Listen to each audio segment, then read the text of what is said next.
بسم الله الرحمن الرحيم. أتحدث إليكم في رمضان عبد الحافظ، منسق عام اتحاد القوى السياسية والمجلس الشرطي الاسكندري. موضوعنا النهارده عن جامعات مصر وما يحدث فيها. جامعات مصر اسمها الحرم الجامعي، نركز شوية في الاسم، الحرم الجامعي. هذه الجامعات خرجت علماء وما يحدث فيها الآن لمن؟ لمصلحة من؟ ما يحدث في الحرم الجامعي الآن لمصلحة من؟ طلبة تتظاهر عند الجامعات. لمين؟ عايزين تشيلوا السيسي؟ يروحوا له القصر. عايزين تطلعوا مرسي؟ يروحوا له السجن. انت نازل من المنزل، من البيت، راح تتعلم. تعمل مظاهرات ليه؟ وزير التعليم العالي يحذر طلبة الإرهاب، قانون الجامعات له أنياب ومخاليف. ده كلام وزير التعليم. حبس 43 من طلبة الإخوان بجامعات الإسكندرية وده منهور. ليه 43 طالب يتحبس؟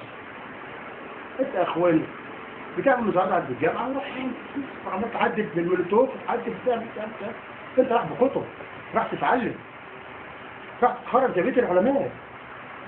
ما ينفعش مصر بلد الازهر الشريف ويحصل فيها في الجامعات. لمين الكلام ده كله؟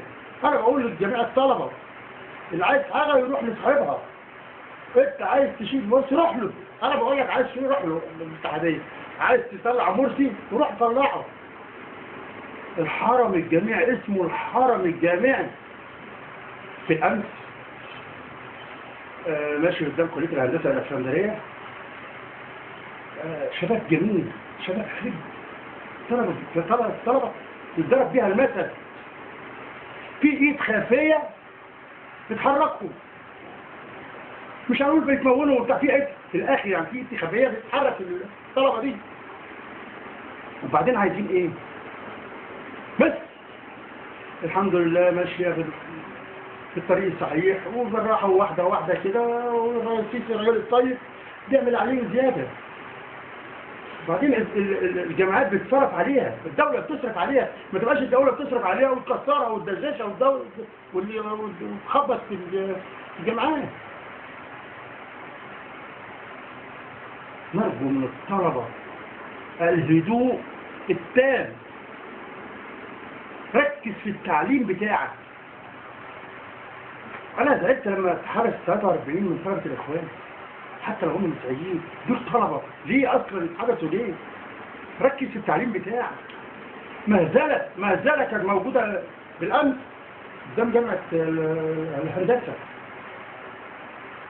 واساس الدكتور وقناه مثيره للسموع ووقت طريق وي الكلام ده. وبعدين عايز اقول لك جميع الطلبه في جميع جامعات مصر كلها، ما تحطش في دماغكم ان مرسي راجع تاني. خلاص الكلام انتهى. محدش هيقدر يفرض رايه على الشعب مصر. هيخش من ناحيه الطلبه، هيخش من ناحيه السكك الحديديه مش عارف ايه والكلام ده، وجنوب سيناء والكلام ده كله. الكلام خلاص. عايزين نتبعوا للبلد شويه. نرجو من الطلبه الهدوء. يلا نقدموا مشاريع، يلا نعملوا حفلات في الطلبه زي زمان، حفلات كويسه، نعمل ندوات، شغلوا جامعات صح. وبعدين الامن، وزيره الامن بيحرسك وانت داخل. انت زعلان خاطرك ان في مكنه بتفتشك على البوابه، زعلان. ده امان لك. انت ما معكش حاجه، في غيرك ممكن يكون معاك. في مكنه آلي محطوطه، خدت بالك تفتيش الزيت بتاع الخارج. انت زعلان ليه؟ طالما انت راجل محترم وراجل سليم، خش بوابتك. ليه تضرب الامن؟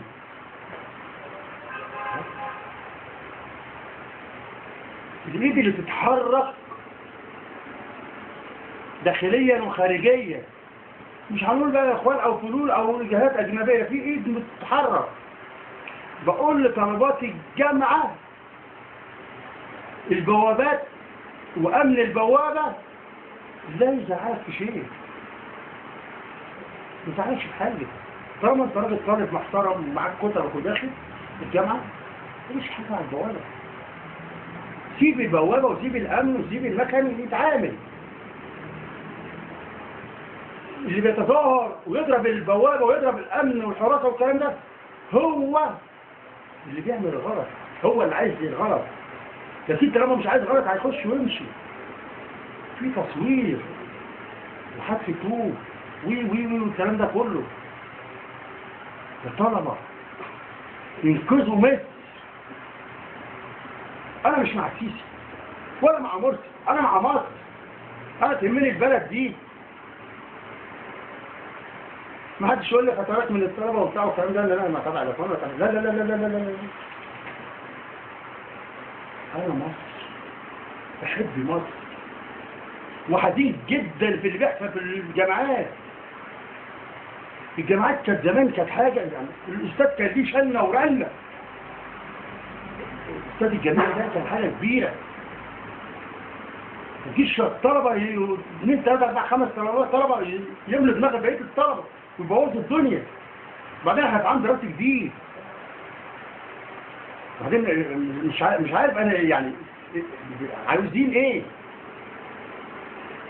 عامل دراسي اتفتح، تم الدخول العام الجديد، نذاكر ونقضي العام الجديد بسلام وامان. وبعدين النهارده اللي بيعتقل بيروح ورا الشمس، بياخد قضيه سياسيه. كفايه الشهداء وكفايه كفايه كفايه. نرجوكم يا حضرات الطلبه المدرسه الفاضله تحافظوا على الحرم الجامعي، حافظوا على الحرم الجامعي ارجوكم.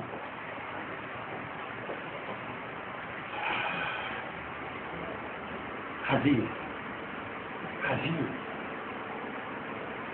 مصر جميله، مصر جميله والله. روحوا شوفوا اللي بيحصل في اليمن وفي العراق وفي الكلام ده كله. حافظوا على مصر، حافظوا على تراب مصر، حافظوا على جامعات مصر.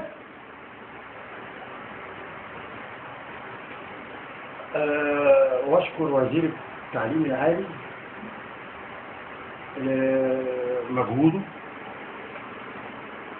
في العام الدراسي الجديد، واشكر الساده المسؤولين في الحكومه الجديده، واتمنى المزيد واتمنى المشاريع الجديده. ونرجو من وزاره التعليم العالي يعمل لقاء مع الطلبه لحل مشاكلهم في الجامعات. شوف الطلبه دي عايزه ايه وايه كان عندهم اقتراحات كويسه اكتر احلى من اللي موجوده ينفذها لهم. سوف نتقابل معكم مرة أخرى، والسلام عليكم ورحمة الله وبركاته.